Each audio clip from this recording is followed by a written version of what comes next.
जय माता दी। स्वागत है आपका एवीएस कॉर्नर में। आप सभी को अहोई अष्टमी की हार्दिक शुभकामनाएं। अहोई अष्टमी का पर्व हर साल कार्तिक मास के कृष्ण पक्ष की अष्टमी तिथि को मनाया जाता है। अहोई अष्टमी को अहोई आठे के नाम से भी जाना जाता है। ये व्रत महिलाएं अपनी संतान की रक्षा के लिए अहोई माता, जो कि माता पार्वती का एक स्वरूप है, उनके लिए रखती हैं।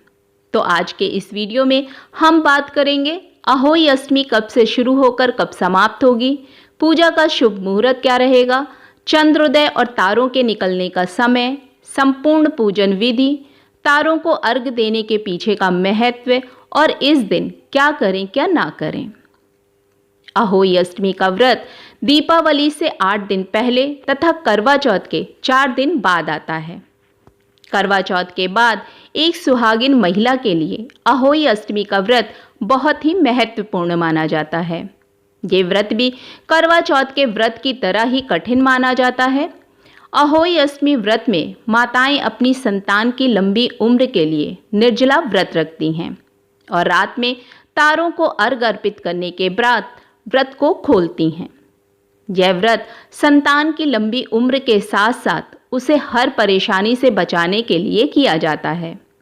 माना जाता है कि जो भी महिला अहोई अष्टमी का व्रत रखती है, उसकी संतान को लंबी आयु की प्राप्ति होती है, साथ ही साथ उसके जीवन में सुख और समृद्धि का वास होता है।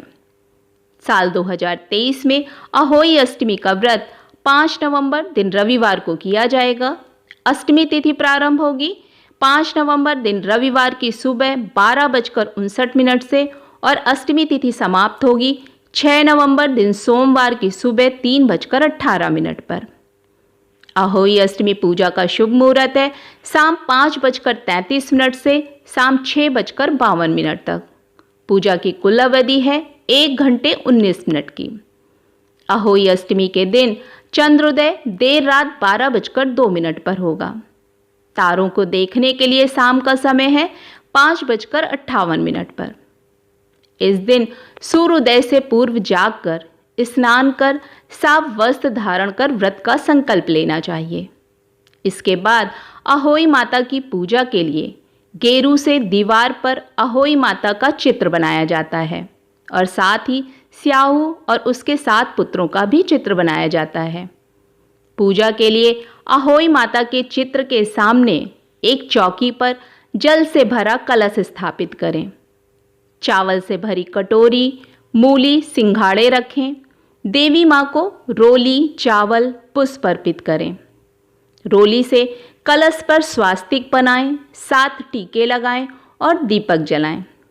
इसके बाद पुए और हलवे का माता को भोग लगाएं। फिर व्रत कथा सुने। कथा सुनते समय हाथ में चावल व दक्षिणा ली जाती है और पूजा के बाद उन्हें साड़ी के पल्लू में बांध लिया जाता है।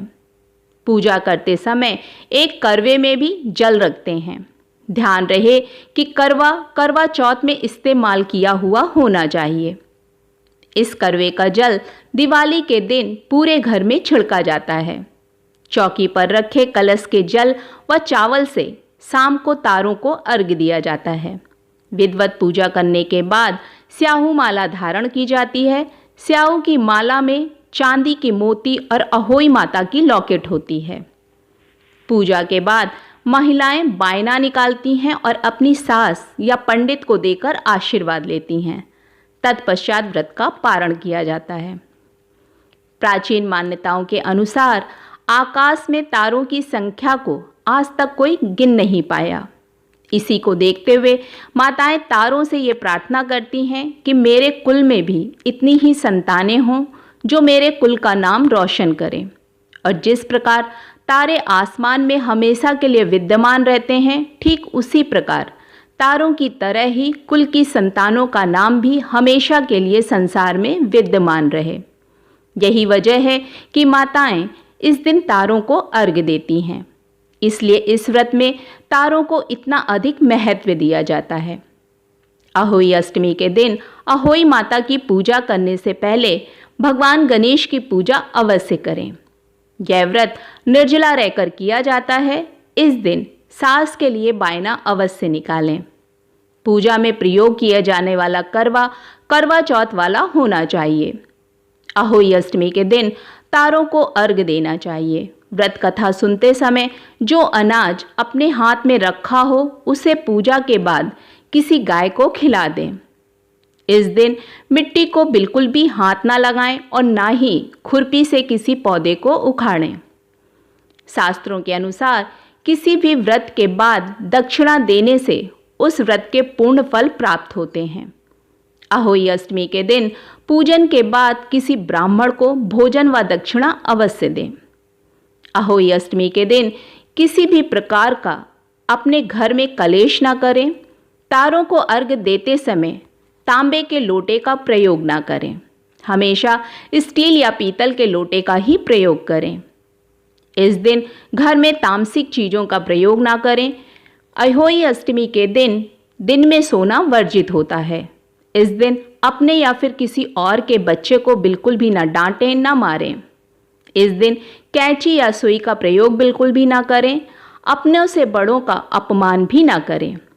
व्रत करने वाली महिला को किसी की निंदा, चुगली या फिर किसी को अपशब्द नहीं कहने चाहिए। आशा करती हूँ ये जानकारी आपको पसंद आई होगी और वीडियो में यहाँ तक साथ देने के लिए धन्यवाद।